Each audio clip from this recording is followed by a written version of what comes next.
Bora lá falar um pouco sobre Maitland agora.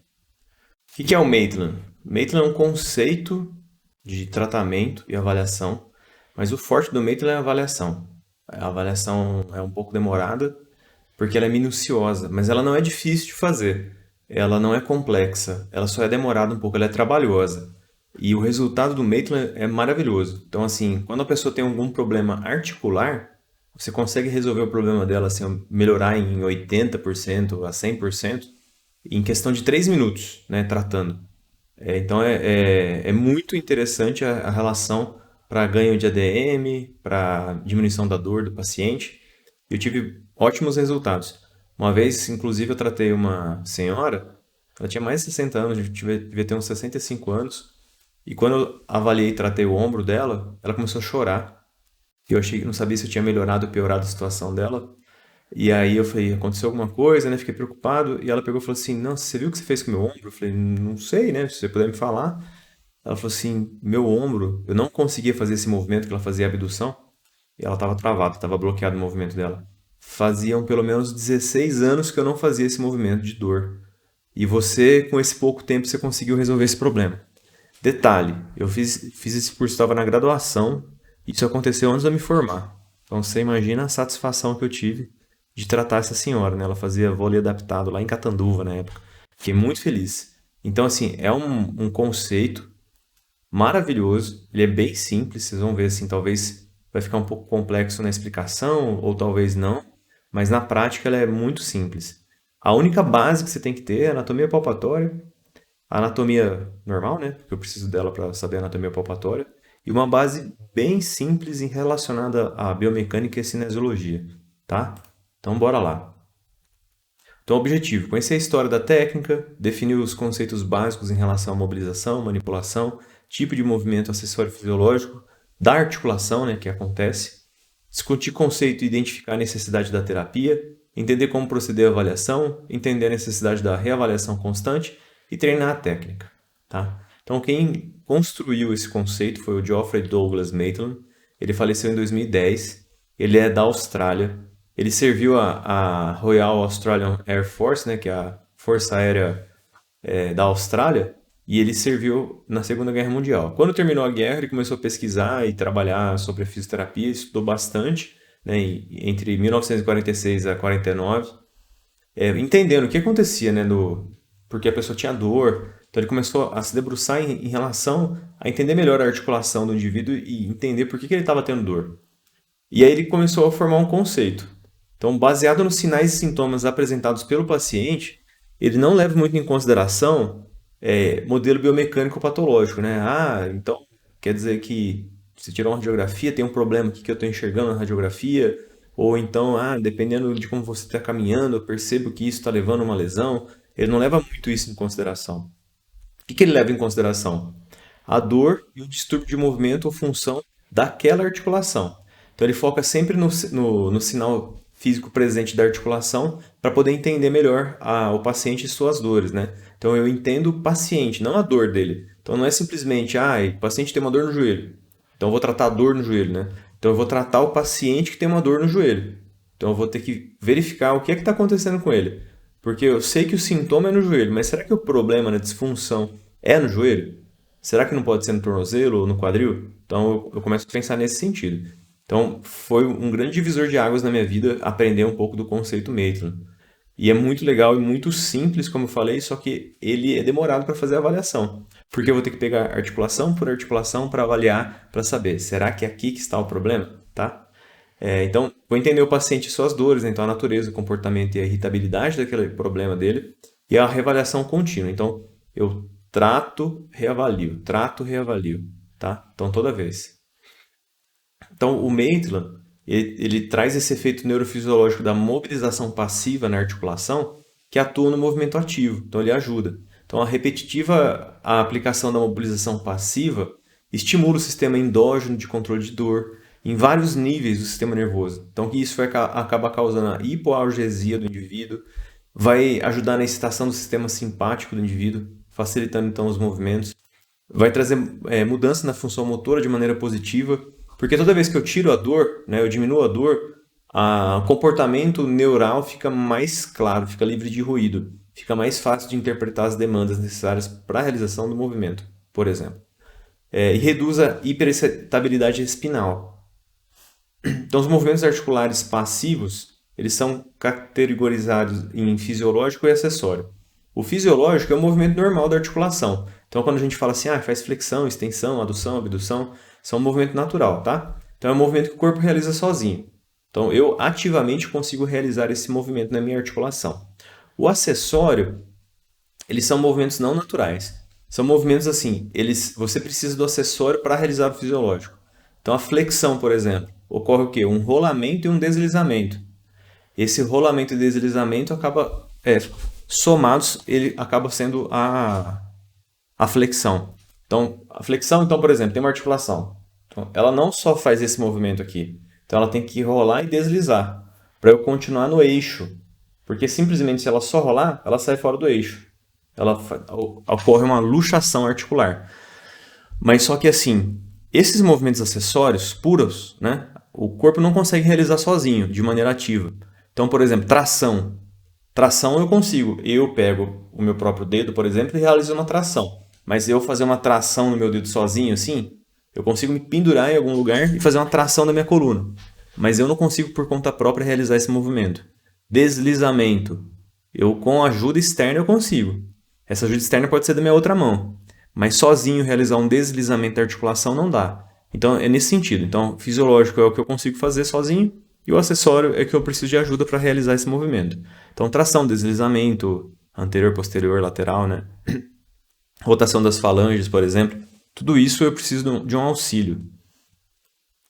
Bem, eu sempre tenho que levar em consideração esse quarteto fantástico aqui relacionado à irritação do tecido, né? Então, toda vez que o paciente chega para nós, ele tem uma incapacidade funcional. Essa incapacidade funcional, ela é devido a esse alongamento muscular limitado, à restrição da DM, uma limitação da função tendinosa, ao encurtamento facial. Então, ele tem esse problema e tem uma incapacidade funcional. Mas o que aconteceu lá em cima com ele, né? Será que foi uma tensão emocional, uma infecção, uma hipomobilidade de uma articulação ou um traumatismo? Tá? E o conceito de hipomobilidade, ele é bem relacionado com a parte do Maitland, do conceito Maitland, porque ele fala o seguinte: toda vez que eu tenho uma hipomobilidade, essa hipomobilidade acaba levando a uma hipermobilidade de uma outra região. Então, por exemplo, se eu tenho um conjunto de vértebras que está hipomóvel, tem pouca mobilidade, eu tenho que um outro conjunto de vértebras vai acabar fazendo esse trabalho para deixar mais móvel.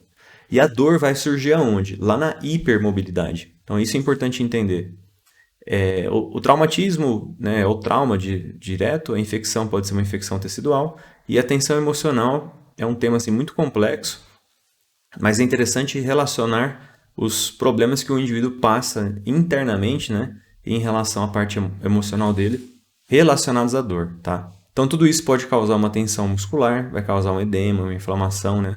Traz uma isquemia tecidual interna no local, tem uma retenção de metabólito, tá? E isso vai levar a uma reação fibrosa, que vai levar a incapacidade funcional. Então, é interessante eu sempre verificar lá em cima. Será que eu só fizer alguma coisa que uma terapia vai resolver? Eu tenho que saber qual que é o problema, tá? Então, terapia manual trabalha muito pensando nesse sentido, principalmente relacionado às hipomobilidades e à parte emocional, e sem desconsiderar as outras também. Bom, a mobilização e manipulação. Talvez seja um conceito novo para alguns de vocês, esses dois termos que parece que são iguais. Mas na terapia manual a gente usa esses dois termos de maneira um pouco diferente, tá? A mobilização, então falando de tecido, né? Articulação, músculo. A mobilização são movimentos articulares passivos para aumentar a ADM, por exemplo, ou reduzir dor. Ele sempre é feito com baixa energia e grande amplitude de movimento, tá? Então a gente realiza uma força, velocidade e amplitude variável, mas sempre com uma força menor do que a manipulação. E o movimento é suave o suficiente para o paciente intervir o movimento.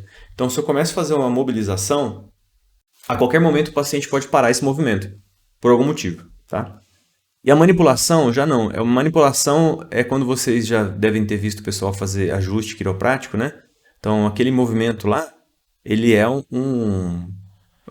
uma manipulação.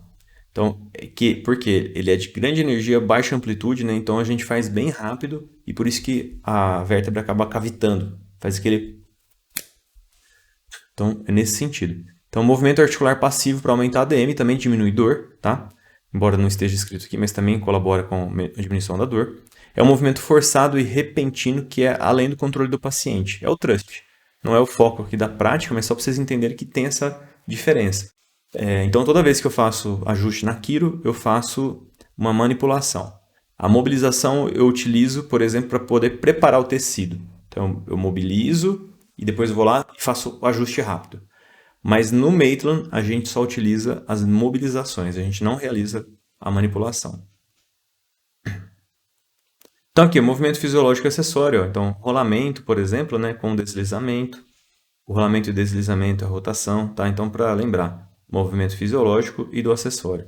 Então, toda vez que tem movimento de flexão e extensão, é o movimento fisiológico, né? Agora, só o deslizamento puro, só o rolamento puro, a rotação pura de uma articulação que não realiza sozinha esse movimento, tá? Então, é um movimento acessório. A avaliação do Maitland. A avaliação é uma avaliação subjetiva e ela está relacionada à queixa do paciente e à história passada dele, né? O que aconteceu com você, por paciente? Por que você tem essa dor hoje? Aconteceu alguma coisa no passado que depois disso piorou esse problema teu? Ou esse problema surgiu? Ele provê uma visão clara da queixa do paciente, então a gente vai investigar bastante o paciente para poder saber um pouco mais sobre ele. Tem uma precisão de vantagem na comunicação eficaz obtida do exame subjetivo, que depende da habilidade de comunicação do fisioterapeuta. Então, e essa habilidade de comunicação vai melhorando ao longo do tempo. Quanto mais você vai conversando com o paciente, melhor vai ficar a sua comunicação. Tá? Então, vocês vão lembrar, ainda na faculdade, como que é, até vocês se formarem, como que vai ficar maravilhosa. Então, isso a gente vai adquirindo com o passar do tempo e das perguntas que a gente vai fazendo. Componentes do exame subjetivo na anamnese. Então, eu vou estabelecer o tipo de problema com pergunta aberta, né? Então, qual que é a sua queixa? Evitar aonde dói, porque o problema pode ser fraqueza muscular, por exemplo, ou formigamento, ou alguma coisa parecida. Sempre usar o linguajar mais simples possível, fazer uma pergunta de cada vez, então toma cuidado. O linguajar simples assim. Na faculdade a gente aprende a falar de maneira complexa, mas na vida real a gente tem que igualar a nossa linguagem com o paciente. Então muitas vezes o paciente não sabe essa linguagem complexa que a gente usa na saúde. Então eu tenho que pegar e falar de uma maneira que ele consiga me entender. Falar de maneira complexa em relação à parte anatômica, tem uns pacientes que nem imaginam o que é isso, né? Que a gente está conversando com eles. Então a gente tem que falar da maneira mais simples possível, tá? Uma pergunta de cada vez, em vez de descarregar um monte de perguntas, senão ele vai acabar respondendo a última pergunta e olha lá, né? Foca a pesquisa e as perguntas sobre o problema principal do paciente. Se começar a desviar muito, a gente volta de novo para o foco, tá? Eu falei para vocês lá na semiologia, né, sobre o mapa corporal, então é interessante ter um mapinha corporal para poder colocar detalhadamente qual que é o problema dele, onde que acontece, por que acontece, quando piora, quando melhora, tá? Então, pergunte sobre outras áreas também, a qualidade, o tipo de dor, a profundidade, se é superficial, se é mais profundo, se é constante ou intermitente, né? Se dói toda hora, ou de vez em quando dói, de vez em quando para. A pior área ou ponto dentro daquela dor toda, mas tá, dói tudo, né? Mas aonde que é o pior ponto, né? Se você puder colocar a mão, me apontar com o dedo aonde que é, qual seria? E estabelecer relação com outras áreas. Então, é muito comum a pessoa ter dor na lombar e fala, não, quando começa a piorar, a dor começa a descer para minha perna, por exemplo, né? E aí desce e vai até o pé. E quando começa a melhorar, começa a diminuir a dor da perna e fica só na região lombar. Na cabeça também isso acontece, né? Na cervical, por exemplo. O paciente fala assim, nossa, eu tenho dor no trapézio ou no pescoço. E aí quando eu fico estressado, acontece alguma coisa, começa a piorar e aí aumenta muito a minha dor de cabeça. E aí quando tá tudo bem, a dor de cabeça diminui e fica só doendo naquele local. Então, para poder entender um pouco melhor como que o paciente funciona. Fazer correlação, ou melhor, relação dos dermátomos, né? Então, tem alguma área da pele que a pessoa relata dor? Miótomo. Então, tem alguma área de músculo, tem algum músculo que não funciona tão bem? Tem fraqueza, ou tem formigamento, ou tem alguma coisa nesse sentido? Músculo é mais relacionado à fraqueza, né? Pele, sim, pode ser dor, pode ser formigamento, perda de sensibilidade, tá? Esclerótomo é aquela pessoa que fala assim, nossa, eu sinto dor lá no osso, né, na articulação. Então, pode ser que tenha relação com alguma raiz nervosa, tá? E como que é o comportamento dessa dor durante 24 horas? Então, o fator que agrava, o que melhora, o que piora, que posição que reproduz o sintoma, né? Quando eu fico em tal posição, aí que o sintoma começa a aparecer, né? Aí que a dor começa a piorar, né? Então, o formigamento, seja lá o que o paciente tem. Por quanto tempo que você consegue fazer essa atividade, né? O paciente fala assim, não, eu começo a trabalhar, aí eu trabalho repondo estoque. Aí eu pego uma caixa, coloco, aí já começa a doer. Aí chega uma hora que não dá mais, tem que parar, né? Então aí vai te falar quanto tempo depois. E aí, quando ele interrompe a atividade, né, por conta desse problema, ou até porque deu almoço, deu tempo de intervalo, quanto tempo que leva para desaparecer o sintoma, né? Então, quanto tempo que demora para poder desaparecer esse sintoma? E os fatores que melhoram. Então, existe alguma coisa que você faz que melhora o sintoma? Quais os fatores que melhoram? Por quanto tempo demora, né, essa melhora? Ou demora para melhorar? E quando melhora, melhora por quanto tempo? E qual posição que você se sente melhor? Então, são perguntas importantes que me levam a entender o funcionamento melhor dessa dor do paciente. A irritabilidade do tecido, né, então da dor do paciente, do formigamento, então indica quanto o problema pode ser exacerbado pelas posições e movimentos que ele realiza no exame físico. Então tem paciente, eu tive um paciente que era digitador, e aí ele sentava, ele falava assim, eu não consigo trabalhar 10 minutos digitando e já começa a doer demais, eu tenho que parar. Então é um fator muito grave para ele. Ele trabalha com isso e ele não conseguia digitar 10 minutos, né? Então é uma coisa muito séria. Enquanto alguns ficam trabalhando, suportam a dor, fica lá, aí fim de semana melhora porque para de trabalhar, aí depois volta a doer de novo, né? Quando volta a trabalhar na semana. Então a gente tem que verificar isso. Então essa irritabilidade a gente pensa em 3 fatores. Quanto tempo leva para o sintoma surgir? Quão severo é o sintoma, né? Então pode continuar. Se caso eu começar a avaliar a pessoa, por exemplo, aí eu faço um movimento que vai piorar, porque eu quero saber o que é que piora a dor desse paciente. Eu vou poder continuar avaliando ainda, será depois? Ou não? O paciente é muito sensível e se eu causar um pingo de dor nele, essa dor vai começar a ficar tão intensa que vou ter que parar a minha avaliação, meu tratamento de tanta dor que o paciente vai sentir. Então é importante eu saber isso dele. Quanto tempo leva para o sintoma diminuir ou voltar ao basal? Basal é relacionado à dor. Porque às vezes o paciente fala assim, não, eu sinto dor o dia inteiro. Minha dor é 4 o dia inteiro. Quando piora, piora para 10. Mas nunca melhora menos do que 4, por exemplo. Então o nível basal de dor desse paciente é 4. Você sabe que não importa o que você fiz, o que ele fez até hoje, quer dizer, ele não melhora além do 4. Então eu tenho que pensar, quando eu pergunto para ele, qual que é o nível basal? Porque se eu ficar esperando voltar ao normal, ao zero, nunca vai voltar, tá? Então tem que tomar cuidado com isso também.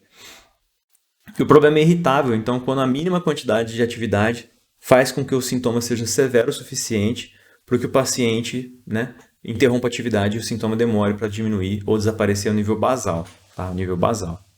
E a irritabilidade do problema pode influenciar o vigor do exame físico. Então, eu tenho que saber essa irritabilidade para poder colocar mais ou menos força, tomar mais cuidado ou um pouco de menos cuidado com o paciente, beleza? Componente ainda nas 24 horas, eu quero saber o sono. Então, o paciente dorme bem, né? Como que ele dorme, como que ele acorda, se ele tem dificuldade para dormir por conta da dor. Teve um paciente meu que ele ficava 3 dias sem dormir. 3 dias por conta da dor. Ele fala assim, eu tomava remédio e não dormia por causa da dor. E quando eu dormia, eu desmaiava. Não era um dormir, porque eu estava tão cansado, tão exausto, que aí eu desmaiava.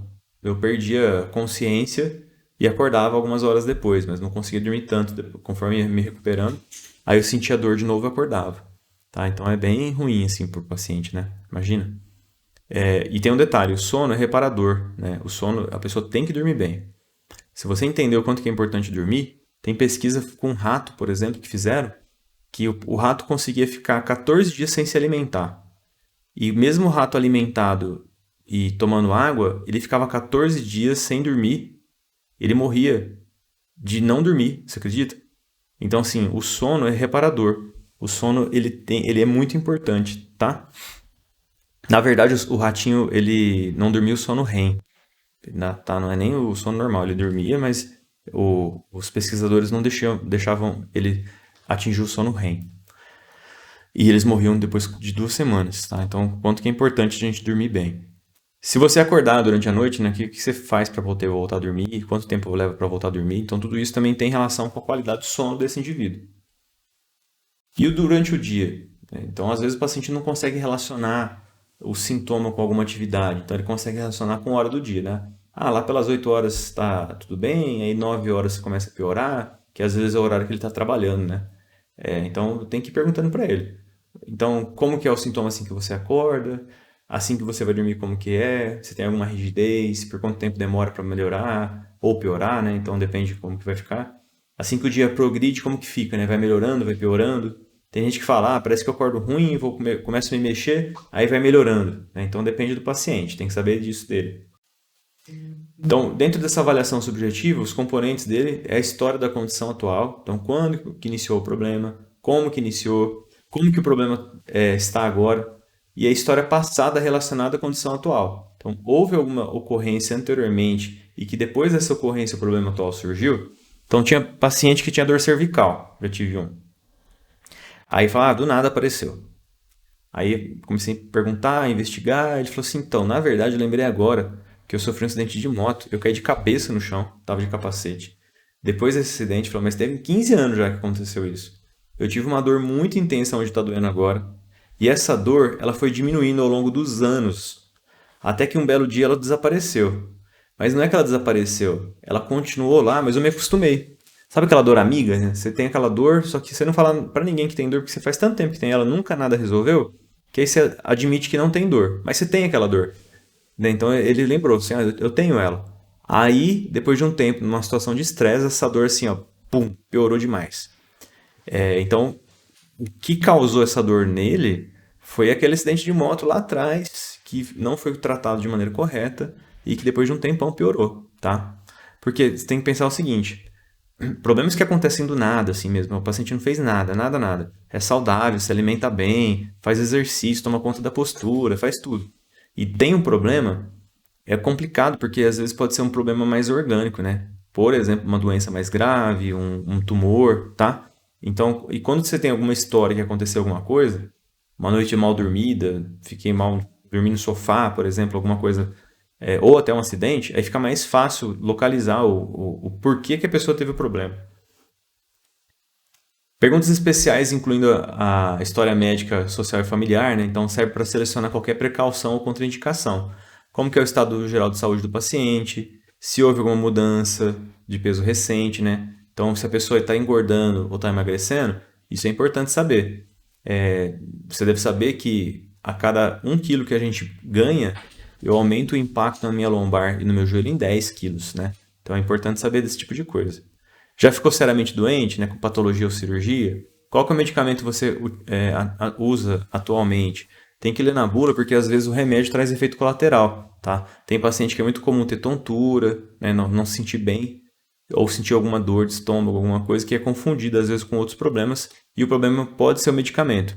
Vai parar de tomar o medicamento? Não necessariamente, mas vale a pena conversar com o médico para saber o que é que pode ser feito em relação ao medicamento, tá? Pergunte sobre a vida social e familiar, né? Se a pessoa tem, né, essa parte social e familiar, inclusive em relação a hobby e relacionamento. A pessoa é satisfeita com o que ela faz? Porque tem muita pesquisa mostrando que essa satisfação pessoal com a vida, ela também influencia muito em relação às dores, tá?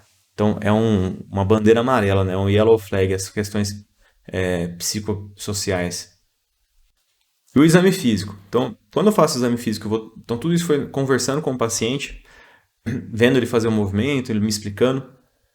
Agora o exame físico, vou tocar no paciente. Então, eu vou tocar nele, eu vou fazer as mobilizações da articulação para encontrar esse tal do achado comparado, tá? Que é uma anormalidade encontrada nos testes, que simplesmente eu vou mobilizar a articulação do paciente. Então, no local e longe do local. Então, o problema no ombro. Eu vou avaliar o ombro, vou avaliar o cotovelo, vou avaliar a cervical, até o punho-mão eu posso avaliar, tá? Então, é um teste que eu vou fazer na articulação do paciente que ele reproduz o sintoma. Eu vou mobilizar a articulação e aí quando eu mobilizar, né, que vai ser a reprodutibilidade da dor do paciente, né, ou o sintoma, é a hora que ele pega e fala, nossa, você apertou aí, doeu exatamente onde eu sinto. Às vezes não é no local. eu reproduzo, né? Então é comum eu mobilizar a cervical, a pessoa relata dor no ombro. Fala, nossa, você apertou meu pescoço aí? Lá no meu ombro onde eu sinto dor, piorou a dor, né? Então é um achado comparado. Então é onde eu mobilizo que eu vou reproduzir o sintoma do paciente. É um achado comparado, tá? Então é o principal, né? É o que eu vou me ater. Posso fazer o exame sentado, faço o exame postural, estudo na prática, eu vou mostrar para você depois. Então, é um exame antálgico ou natural, né? Aquela postura que a pessoa toma. Então, se é uma postura que para evitar dor, né? Que é o antálgico ou antiálgico. Faço análise do movimento funcional. Então, peço para o paciente fala, tem dor no joelho. Ah, você tem dor quando você faz o quê? Ah, quando eu agacho. Então, agacha aí, vamos ver seu agachamento. Tem dor no ombro. Tem dor quando você faz o quê? Ah, quando eu levanto meu braço assim, ó. Então vai, levanta seu braço aí, né? Que é o movimento de abdução ou flexão. Aí eu peço para ele fazer e verifico, né? O quanto de dor, qual que é a quantidade de movimento que ele tem. Então faço o movimento, peço para fazer o movimento funcional e que esse movimento funcional é o que eu vou usar como balizador para a avaliação e reavaliação do paciente. Então eu vou avaliar desse jeito, trato o paciente, depois vou reavaliar para ver se aquela funcionalidade dele melhorou, tá? Os testes de movimento ativo com sob pressão passiva, né? Sob pressão eu faço o movimento de passivo, vou lá no finalzinho do movimento e faço uma mobilização um pouco mais forte. Então, vou observar a resposta do sintoma, a quantidade de movimento, a mobilidade segmentar, né? E a sensação final de movimento. E vou fazer os movimentos fisiológicos, né? De flexão, extensão, rotação, flexão lateral, que é a inclinação. Depende do autor, chama de inclinação ou flexão lateral. Da coluna, por exemplo, né? Então, faço todos os movimentos e verifico. A avaliação postural, como eu falei, eu quero saber assim, não quero saber se tem lordose, cifose, escoliose. Eu quero saber se a pessoa tem uma postura inadequada, eu vou colocar ela o máximo alinhado possível com o normal e verificar se quando ela fica alinhada, a dor que ela sente, a dor que ela relata que tem, piora ou não, tá? Ou aparece, né? Porque às vezes ela está sem dor naquele momento.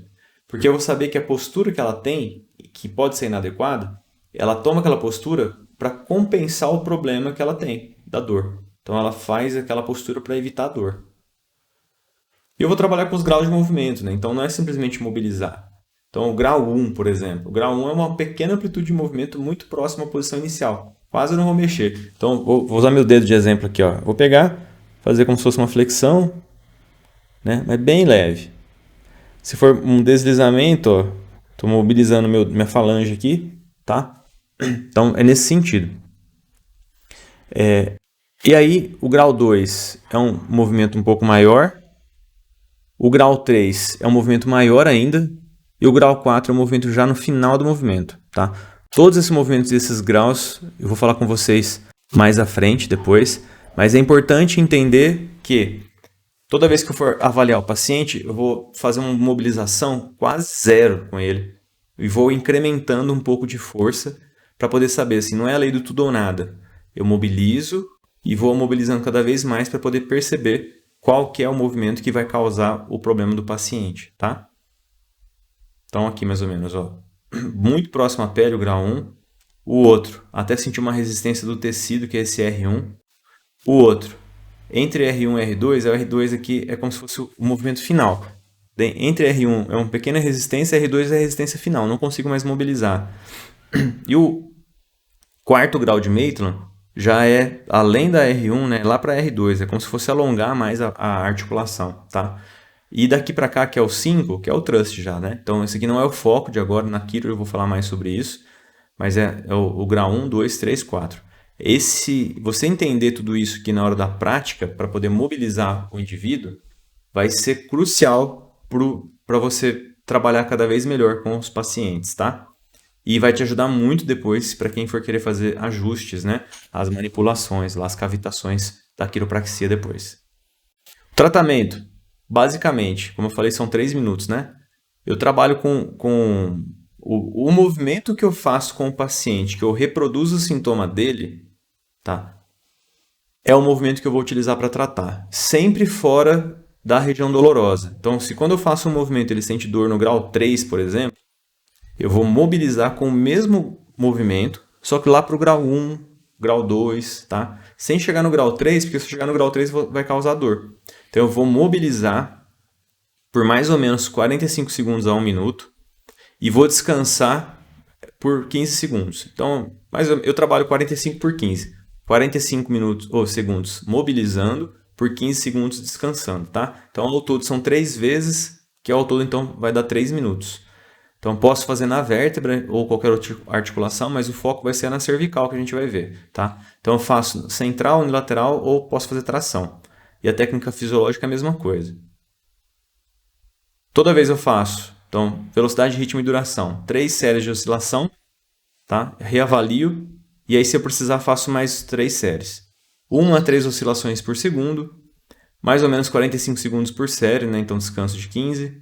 Inicio com grau 1 e 2, tentando evoluir até o grau 4, dentro desses 45 segundos, tá? Então eu mobilizo, pergunto, e aí, tá tudo bem? Tá, então coloco um pouco mais de força. Tá tudo bem? Tá, coloco mais força. Pergunto, tá tudo bem de novo? Falo, não, tá doendo, volto um pouco pro grau 2, por exemplo, pro grau 1 e fico mobilizando por 45 segundos sem parar. Terminou 45 segundos, deixo o paciente descansar, eu também descanso, né? Não faço movimento, e depois eu retomo de novo. Quando eu faço tração, por exemplo, eu traciono suavemente, vou aumentando até quando o paciente falar que diminuiu a dor dele, né? Então, quando terminar a tração, depois que ele falar que diminuiu a dor, né, durante a tração, eu seguro por 45 segundos também, e aí depois eu vou liberando para que ele consiga ficar bem também, tá? Então, a outra opção de tratamento, né, quando tiver muita dor, eu traciono o tecido e verifico que se com a tração ele diminui a dor. Fico por 45 segundos tracionando, solto a tração levemente e faço isso 3 vezes também, tá? São os dois? Não, ou é um ou é outro, né? Então, ou eu vou mobilizar ou eu vou tracionar. Na tração também eu divido ela, só que eu divido ela em 3, não divido em 4. Leve, ó, neutraliza a pressão articular sem promover a separação, é muito leve. Grau 1 sempre vai ser muito leve. Quase como se não fizesse tração. Ou o grau 1 do outro lado, do Maitland, é quase como se não fizesse mobilização. A grau 2, média, promove a separação articular eliminando a folga da articulação ou cápsula, que é utilizado para perceber a sensibilidade articular. Então, eu vou colocar uma tensãozinha maior, vou colocar, mas não tão grande ainda, porque quando eu vou alongar, já a articulação de tanta tração, é o grau 3, tá? Então, aqui, ó, promove o alongamento do tecido mole que envolve a articulação e aumenta a mobilidade na articulação hipomóvel. Respostas do paciente durante o tratamento. Ele nunca deve sentir dor, então é sempre procurando o alívio do sintoma do paciente e vou progredindo dentro dos graus, né? Então, dentro do tempo, vou indo pro grau. Começo no grau 1, faço uns 3, 4 movimentos e pergunto, tá doendo? Não, vou pro grau 2. Faço uns 3, 4 movimentos e pergunto, tá doendo? Não, vou pro grau 3. Faço uns 3, 4 movimentos e pergunto, tá doendo? Ele fala, tá, volto pro 2. Se eu estiver mobilizando no 2 ainda, ele fala, tá doendo, eu volto pro 1. E nesse sentido. Então, durante os 45 segundos, eu fico brincando com esses graus, sempre com o paciente sem dor, tá bom? Então, a dor do paciente vai ser o guia. E aí o tratamento tem que ser indolor. Então, se doer, eu diminuo a mobilização. O exame físico cervical, por exemplo, a gente vai trabalhar depois. Faço o exame postural, vejo a mobilidade dele, vou verificar a articulação periférica também. Então, toda vez que tem problema na cervical, eu vou ter que avaliar o ombro do paciente também. Por isso que a avaliação é grande, porque eu não avalio só uma articulação, eu avalio todas ao redor. Então, se o paciente tem problema no ombro, vou ter que avaliar no mínimo o cotovelo, no mínimo o ombro e mais a cervical, tá? E assim por diante. Vou trabalhar com movimentos fisiológicos sob pressão, posso fazer teste isométrico para poder saber se tem relação com a força, né, do paciente, com uma lesão muscular, por exemplo, tá? No exame físico cervical, é interessante, lembra do teste de Klein da artéria vertebral? Posso fazer também. Aqui, para falar a verdade, no Maitland quase não precisa usar, porque ele é muito mais seguro do que os ajustes. Mas é interessante verificar se não vai ter risco de fazer alguma coisa nesse sentido, né? Mas lá em CM1, CM2, quer dizer, eu peguei e falei para você, e o teste da artéria vertebral, ela é bastante importante para verificar a integridade da artéria vertebral. Então, coloco a cabeça do paciente em rotação e deixo cair em extensão com a cabeça para fora da maca. Seguro por pelo menos 30 segundos a 45 ou até 1 minuto e verifico se o paciente ele começa a enxergar pontos brilhantes, a vista começa a embaçar, se fica tonto, né? Então, qualquer coisa dessa pode ter relação, então, com um problema da artéria vertebral. O exame de mobilidade do tecido neural, né? Então, a gente vai ver isso em mobilização neural. Exame de performance muscular, de alongamento e força, porque pode ser um problema muscular.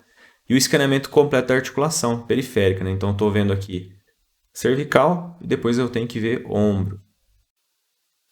O exame físico cervical, então, o exame em prono, exame da performance muscular, então vejo a musculatura toda, né? Então, romboide, retração, posicionar com a gravidade resistida, vejo se tem relação com a parte de músculo. Se for músculo, eu vou ter que trabalhar com uma técnica muscular. Então, a gente já viu trigger point, liberação miofascial, ventosa, tá? Então, pode ser isso. E aí, tem a palpação posterior da coluna também, que dá para fazer. E essa aqui talvez seja a mais importante, além dos movimentos que eu vou realizar com o paciente. E nessa avaliação, eu vejo os movimentos intervertebrais acessórios passivos, que é o MIVAP, que na verdade eu vou lá e mobilizo. Tanto o processo espinhoso, que vai ser a PA central, que é o movimento posterior-anterior central, ou o processo transverso, que é o processo, que é o movimento unilateral, quer dizer. Palpo tecido mole também, para ver se o paciente tem alguma coisa, tá? Então é mais ou menos isso o meu posicionamento. Polegares unidos no processo espinhoso, vou fazer uma oscilação de póstero anterior e verifico se eu reproduzo o sintoma do paciente. Não reproduzir, vou para a próxima vértebra. Não reproduzir, vou para a próxima, vou para a próxima, vou para a próxima, tá? E a mesma coisa acontece com o processo transverso. Testo um processo transverso com os 2 polegares de um lado e verifico do outro lado. E assim por diante, até para poder verificar se o paciente apresenta algum problema relacionado à mobilização. Então é comum ter dor de cabeça, né? Até zumbido no ouvido. Então, se reproduzir o sintoma durante a mobilização, eu sei que é ali que está o problema do paciente, então eu vou tratar o paciente, tá? Nessa região. Como que eu sei que eu tenho que ir nessa região? Avaliando. Aqui é interessante porque não tem como te passar um protocolo. Não tem como você me perguntar assim, professor, o meu paciente está com uma dor na cervical. Será que é C5, C6, C7, qualquer vértebra que você puder imaginar? Não sei. Você vai ter que avaliar, mobilizar, e a vértebra que apresentar a reprodução da dor do paciente, quando você mobilizar, é lá que você vai tratar. Então, o Maitland é muito interessante que você não precisa decorar. Você só precisa saber onde que fica o tecido para poder mobilizar. É como se você perguntasse para o corpo do paciente, né? Corpo, aonde é que você tem problema? E você vai perguntar através do movimento, vai movimentando, tá? Lembra que movimento é vida, movimento é muito importante e é assim que a gente trabalha e trata os pacientes. Um abraço e até a próxima aula.